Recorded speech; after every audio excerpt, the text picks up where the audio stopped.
I just miss my daughter, and I don't want this to happen to anybody else. For Nadia Milleron, mom of crash victim Samia Stumo, the holidays are too quiet without her daughter. The only reason that I'm able to keep going forward is to try to help prevent a third crash. Stumo was on the Boeing MAX 8 plane that crashed in Ethiopia in March 2019. In light of the door plug blowout on Alaska Airlines over Oregon in January and other problems, Milleron felt the old Boeing DOJ plea deal lacked accountability and was frustrated it allowed Boeing to be part of the process of choosing the independent monitor. It's not complete justice. There's no accountability for the individual corporate executives, but there is going to be accountability for Boeing. This is unusual for a judge to reject a complex plea deal like this.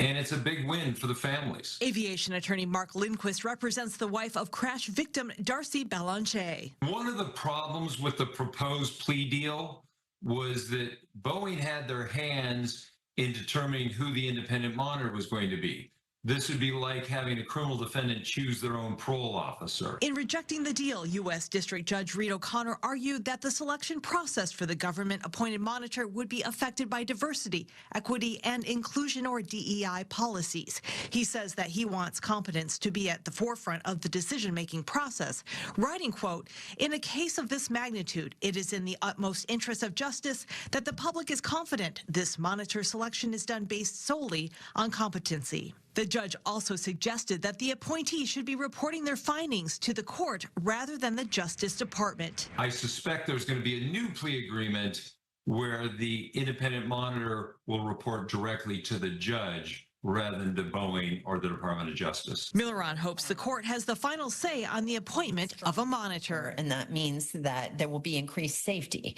and that's our goal. The Justice Department and Boeing have not commented on the judge's decision. The judge gave Boeing and the Justice Department 30 days to tell him how they plan to proceed. They could negotiate a new plea agreement, or prosecutors could move to put the company on trial. And I did reach out to Boeing personally, but have not gotten comment back as of yet. Back to you.